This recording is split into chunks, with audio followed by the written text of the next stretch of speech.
പാലക്കാട് ഇടത് കോട്ടകൾ തകർത്ത് UDF 7 സീറ്റുകൾ പിടിക്കുമെന്ന് VK ശ്രീകണ്ഠൻ MP.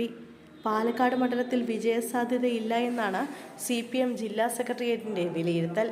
വോട്ടെണ്ണു മുമ്പേ കോൺഗ്രസ് വിജയിച്ചു എന്ന് പ്രഖ്യാപിച്ചിരിക്കുകയാണ് CPM-ന് എന്തൊരു ഗതികേടാണെന്നും BJP-യുടെ റിക്രൂട്ടിംഗ് ഏജൻസിയായി പാലക്കാട്ടെ CPM മാറിയെന്നും VK ശ്രീകണ്ഠൻ വിമർശിച്ചു.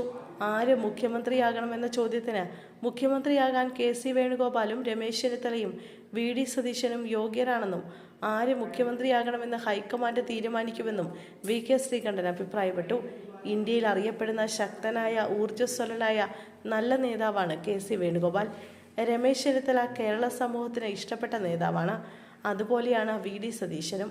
കോൺഗ്രസിന് ഒരുപാട് നേതാക്കന്മാരുണ്ട്. മുഖ്യമന്ത്രിയെ തീരുമാനിക്കേണ്ട സമയത്ത് നേതൃത്വം തീരുമാനിക്കും.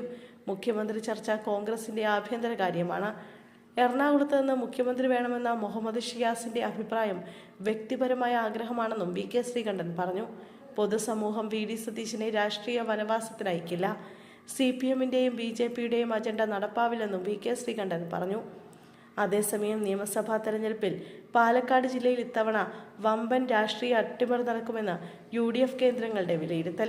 ജില്ലയിൽ നിലവിലുള്ള 2 സീറ്റുകൾ 7 സീറ്റുകൾ വരെയായി ഉയരാമെന്നാണ് UDF പ്രതീക്ഷ.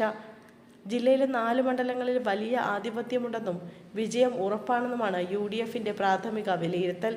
സിറ്റിംഗ് സീറ്റുകളായ പാലക്കാട്, മണ്ണാർക്കാട് എന്നിവയ്ക്ക് പുറമെ തൃത്താലയിലും ചിറ്റൂരിലും വലിയ വിജയമാണ് മുന്നണി പ്രതീക്ഷിക്കുന്നത്.